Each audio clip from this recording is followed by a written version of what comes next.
Detective Comics 1038, Mariko Tamaki writing with Victor Bogdanovich on the art. And this is become one of my most anticipated books just on a regular basis from DC. I'm super into what Tamaki's doing with this. Yeah, out of the two Bat books, it's the one I look forward to more. Yeah, I like what's going on in Batman. Batman most then. Yeah, I mean, I still like Batman a lot, but like, I like this just a little bit more. I feel that way the other way around. I like this a lot, but I definitely like Batman.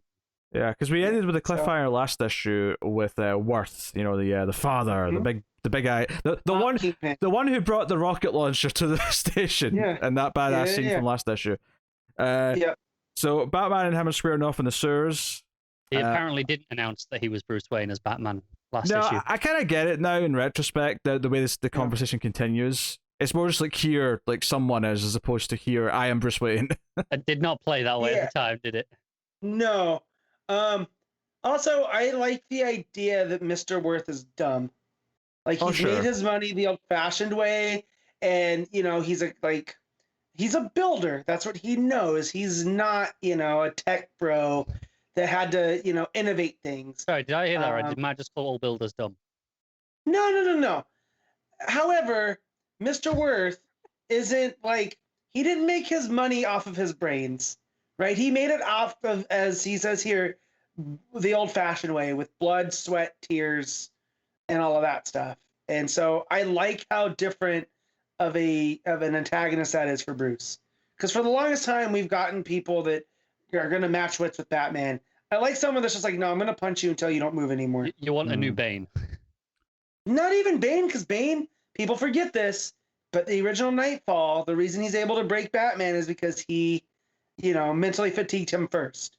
He does, but you mean you want the physical threat as well, like not just the you want the big muscle dude who can throw him around a bit, right? And Batman has to keep a step up, but he can talk his way out of it if necessary. And you make so Matt. So nice go. Because I would probably counter that a little bit and say that this guy does not feel like he's anywhere nearly as trained as a character like Bane. He feels like he's got the strength, he's got the build and all that, but he's definitely going to lose in a one-on-one fight as soon as Batman outwits him. But he does have pure power. He does have more ammo for his bazooka, and that is a very effective tool in your fight. And the world's biggest hand cannon. Yeah, the old Teddy Roosevelt quote, "Speak softly and carry a big stick." All that Mr. Worth got out of that was be the big stick. So from there we cut to Lady Clayface, who's sort of like in the bat van or whatever it is, whatever she's sitting in. That sounds terrible, especially with a guy that collects orphans. But anyway, Huntress is looking. I actually love this connection to the previous scene where Huntress feels the rumble and looks up at the light shaking, just to sort of that explosion in the sewer is actually is having a knock-on effect up above. Like, people are noticing this. I was reading this at fire work. A bazooka at short range. Yeah, I was reading this at work on my lunch, and my coworker loves to talk to me as I'm clearly trying to read, and so sometimes I have to go back, and I was like, wait, where'd this bite come from? And then I flipped back through, and I was like, oh no, it's right there, So I like the Bogdanovich's storytelling.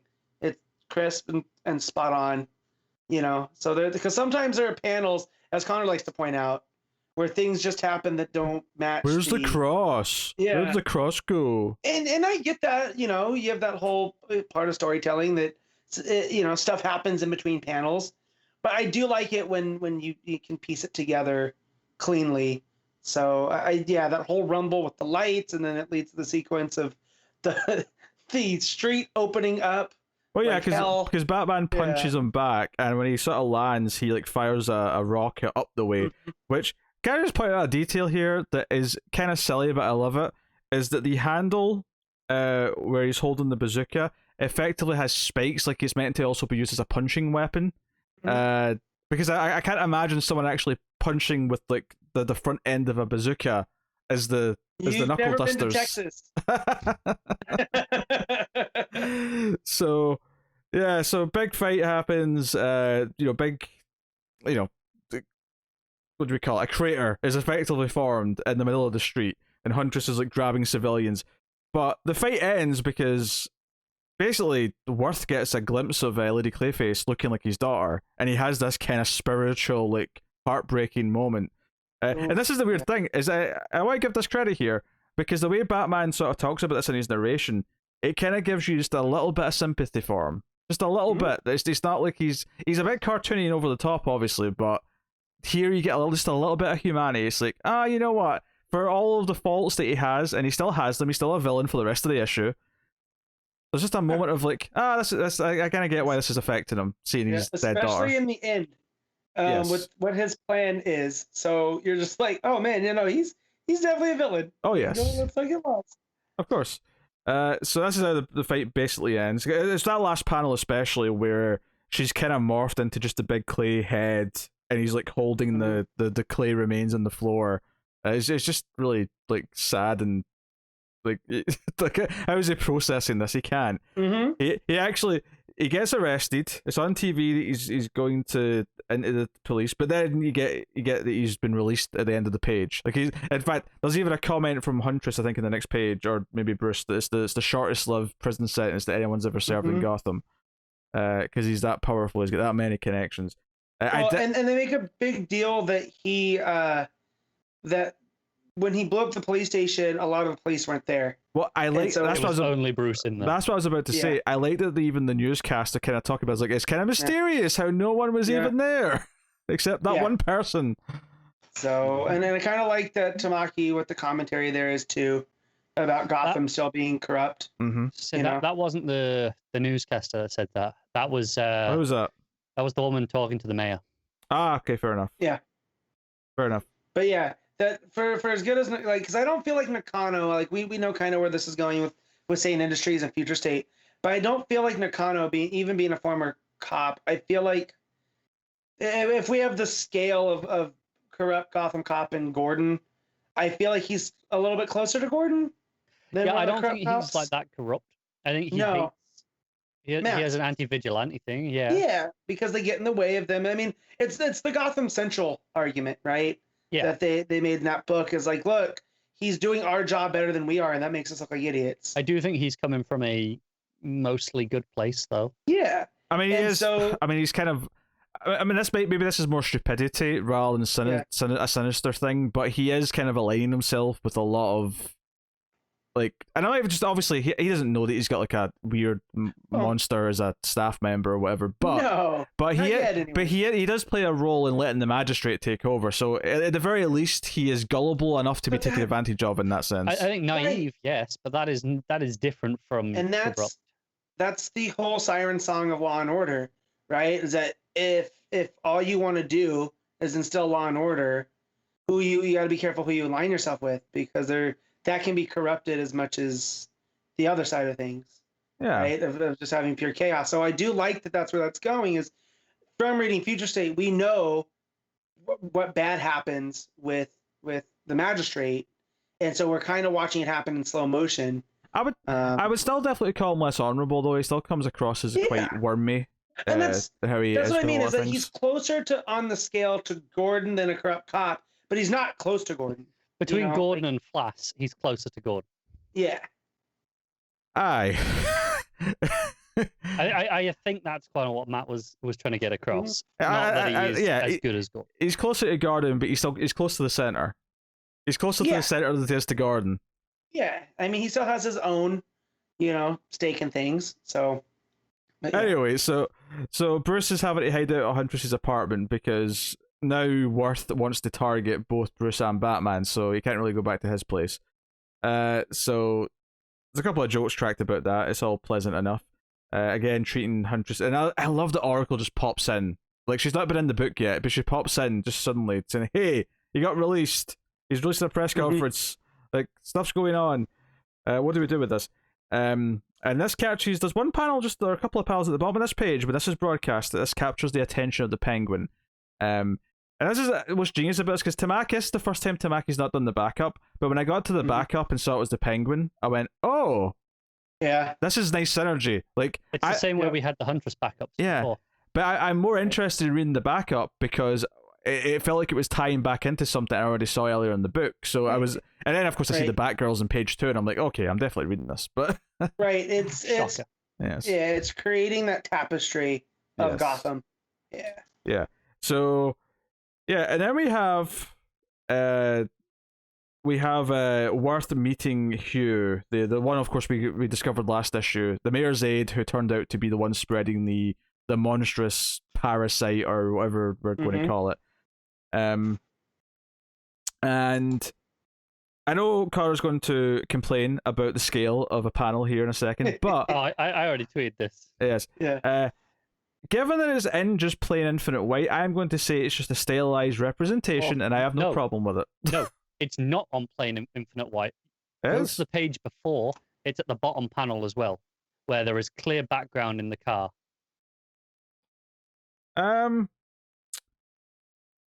It's a really big gun. What do you want from me? Is it possible this dude just has a tiny head and This is what I mean. very big? I think it is possible. He has a giant gun, or he has a tiny head. To me, I don't know which one. This felt like a stylized thing to me because Worth is drawn is so big, it's extending to his firearm. That the barrel is the size of his head. It's a really big gun. You know what the thing is? I was willing to go, oh, it's a perspective thing. Worth sat in front of him. And now I'm looking at it, but the gun's behind his head. It's not even, his head is in front of the gun. It's not a perspective. It's just bad. Artistic license. I don't think it looks bad, necessarily.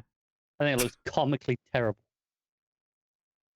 I think it looks great. It made me laugh. Thank you, Matt. I agree. Yeah, it made me laugh. Like, and that's not a quality thing. It's just like, Bogdanovich went, I'm going to draw this massive gun.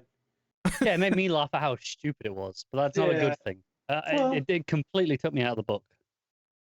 Also, if you're a man the size of Mr. Worth, you have to custom order your firearms. Of course, yes. Because your big old fat fingers can't actually pull it. So who knows? He has one the size of a, yeah, who knows? That's fit the mood of the moment for me because Look at the bullets in that thing. What caliber is he getting in that little? Not a little, but what caliber bullets is he getting? Stop nitpicking. It fits the mood of the moment because the whole point of this is that he's supposed to be this squirmy little dude. He feels like he's in power. He's got the gun on him, and then of course we have the panel of the parasite or whatever it is coming out of his mouth, and terrifying. From there it's like, okay, so Worth just got taken. Like that's him now.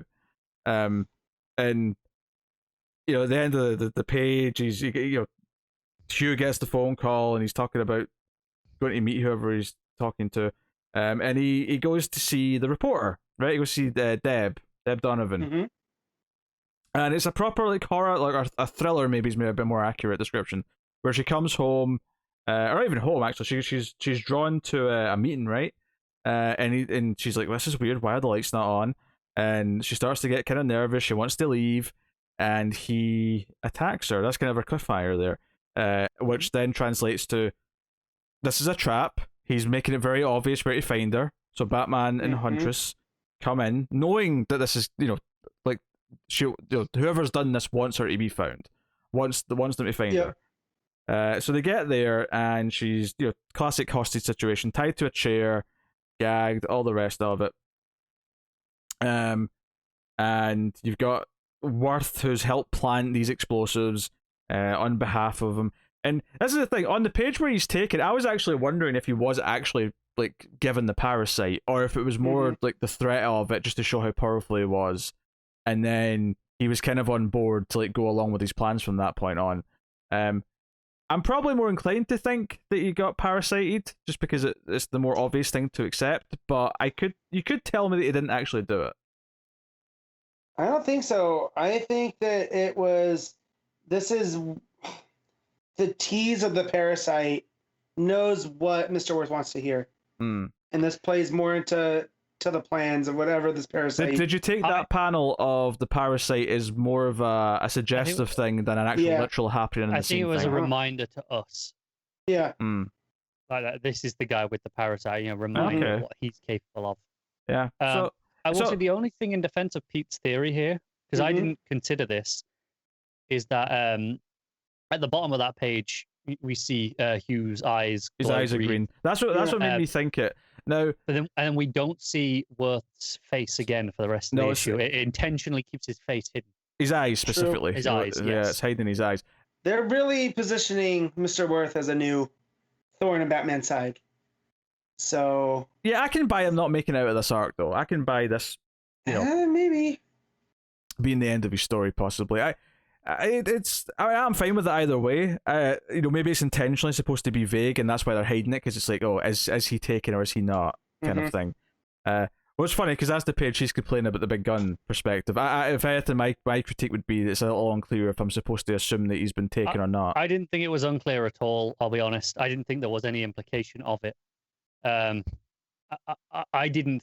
Again, maybe we're completely wrong, but I didn't think that panel in green was happening there and then. I took that as like a flashback, kind of showing us, especially as the box in question is square rather than... I did as well until I got to the end of the page and he had the green eyes, and then I thought, he's kind of won this argument now really easily, and I wonder if it's, Worth's not threatening him anymore, and maybe it's just that he's convinced by what he's saying, but it kind of felt like, oh, maybe he has just taken him over, and that's why this is like going his way now so easily. But we'll see. Obviously, we'll get more as we go on. Huntress starts taking out some of the explosives, but the cliffhanger, of course, is the explosions happening. Once again, Worth's got a bazooka on his back, and he says kaboom. and Hugh's just yes, like a snake that he is. So that's all right. As far as cliffhangers go, obviously we know that they're all fine. We don't expect anyone to actually be hurt in this explosion. That's just comic book cliffhangers. So maybe that's a small knock against it. I really was worried that they were going to take out the reporter, because I like this character. I like Donovan. it too. Yeah. So I was worried that this was the last of her, but it doesn't seem like it, because Batman Huntress got to her long term. Is a counterpoint to Bruce and Batman, and is a different voice in the city, which is very different from the sexy Vicky Vale reporter lady who flirts with Bruce. This is a very different character, and I think it adds a bit of a fresh flavor to the whole thing. Yeah, I feel like she's Gotham's Lois Lane, right? She takes no one's shit. She gets the story in. She doesn't like Bruce Wayne because of, what she thinks he is. So, yeah. And plus, I liked that backup last time from her point of view. Oh, sure. Yeah. That was a real good story. And, your gun perspective issue, perhaps aside, I don't think there's much to complain about with the art in this issue. Yeah, Bogdanovich, I really like him. My only other quibble, and it is a quibble mind. All right, set your watches. There's a panel where, you can see, Batman's eyes through the cowl, where most of the book, it's the whiteout. And those panels just irritate me a little bit. So, what are you rating the main story in this issue, Matt? I'm going to give this I'm going to give it an 8. Car? Yeah, I'll probably go with the 8. Yeah, I'll go straight as well. There's definitely a couple of slight quibbles compared to the last issue, which I was more overtly positive on, but I still really like this, like everything it's doing, like all the characters it's playing with, all good stuff.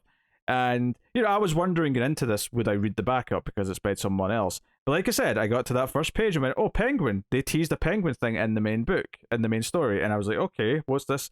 And basically what this story is just setting up the motivation Penguin has to be interested in what Worth is saying and doing. And maybe that's actually the best reason why he's not been taken over by the parasite, is because if we're setting up a relationship with Penguin, then it's a bit weirder if he's been taken over in that case. But this is all about how everyone thinks Penguin is second rate. He's offended that the Batgirl showed up to fight him instead of Batman. I thought of you there. And you see them, you're like, oh, this is gonna be a Batgirl story secret, and then they just leave. And I was like, oh man, the disrespect. But then even his henchman quits and says, this isn't really worth it anymore. And then sort of kind of mocks him at the bar and says maybe he'll go try and get work for the Joker, he pays better or something. And it's all just about how Penguin used to be this big shot. He was, I think it's put very well at one point, that he's kind of a relic of when crime and families and crime bosses were the main threat in Gotham. He's kind of like a leftover of that. He's a crossover character from that era. And he's kind of redundant now in a weird way. And this upsets him so much that this guy that's sort of asking him questions, this reporter at the Iceberg Lounge, and it's all questions about how he's not that important anymore. This is the psychotic penguin who just murders someone. Yeah, so I kind of don't. The fact that he's a rich dude in Gotham, though, I felt like this story was just trying to put Mr. Worth over him. That like Penguin needs Mr. Worth more than the other way around. Because I like the idea that Oswald Cobblepot is kind of still respected because he's an old Gothamite. Like he comes from an old family, but kind of people talk about him behind his back more than anything. And this was just like, oh no, they're straight up disrespectful. Yeah, I mean, because this was all about how he's not seen as the threat he once was, and what he sees in Mr. Worth is someone like him. It's someone who is more of a mob boss, someone who has that sort of aura and strength and the henchmen and all the rest of it, and sees, oh hey, this is someone that I can form something with. So it was really just that, okay, this is why he's motivated to get involved with him, and because of that, it actually felt like a very effective short story that helped the main story and sort of added to why he will be involved in some capacity going forward. This has definitely been the best use of the backups, this book in general, since it started. The Huntress one maybe didn't need to be 2 parts, but other than that, it's definitely had the best sort of at least that kind of made out. Sense. Yeah. Yeah. I mean, I think I like the Deb Donovan one last time a little bit more than this one, but this one's not bad. But the backup was by Megan Fitzmartin and Carol Moster on the art. So, just for the record. Yeah, Fitzmartin's the one doing the Tim Drake stuff coming up. Okay. So, yeah, that's very good. That was a nice additional story that benefited the main ongoing stuff. So, which is honestly the best use of a backup to me, unless it's just a really good 10-page story, which it could be. But let's be honest. Most of the time, they tend not to be. They tend to be kind of just add-ons. So, Matt, what are you giving the backup? I'm gonna give it a 7. Like it's fine. Connor? 6.5. I'm also giving it a 7. I like. Matt sounds so defeated to give something a 7. Yeah. So I think rating things is kind of dumb. So that's how I do it.